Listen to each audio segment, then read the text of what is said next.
"Fools! I am filled with a court of useless fools," said the king angrily. The nobles, they shrieked at this notion. The court was now filled with low whispers. It was here that the queen stepped into the court after hearing all the commotion. "My King Belshazzar, may he live forever," she screamed as she entered. "Worry not, my king, for I know there is a man in your kingdom who is touched by the heavens. Some call him the voice of reason. His insight and intelligence and wisdom has no ends. Your father, King Nebuchadnezzar, appointed him chief of the enchanters, astrologers, and diviners in his time. He knew that Daniel had a keen mind and knowledge of the gods, with the gift to not only solve difficult problems, but interpret dreams or figure out riddles. Trust me, my king. Have the guards call for Daniel, and all will be revealed. Finally, someone who has not only beauty but brains. Listen, all of you, give glory to your queen. She just saved you all from hanging. Now, guards, you heard her. Go fetch me Daniel."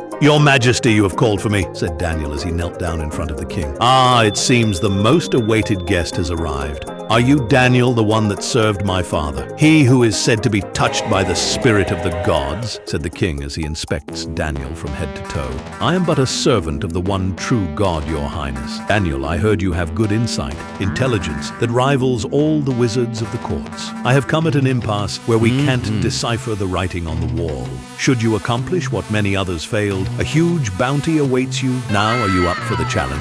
Daniel looked at the king and smiled. "Your highness, you can keep your gifts for yourself or give it to someone else. My God commands me that I shall read the writing on the wall for you and tell you what it means." Daniel walked to the wall, and the crowd of nobles watched his every move. When he was in front of it, he took one look, and then he turned towards the king. Daniel, with confidence, started to speak. "Your Majesty, the Most High God gave your father Nebuchadnezzar sovereignty. Because of the wealth and position, all the nations and peoples of every language dreaded and feared him. Your father, with a flick of a finger, could cast someone to damnation or death. Those that found favor in his audience were saved and spared. Your father was a man that valued skill, meaning those that showed ingenuity were promoted. Those that were pious he humbled. In all this, he was not just a ruler, but in some way he thought of himself as a living God, until the time that his heart became arrogant and hardened with pride. Stripped of his throne, titles, and all of his glory, off in the sunset he ride.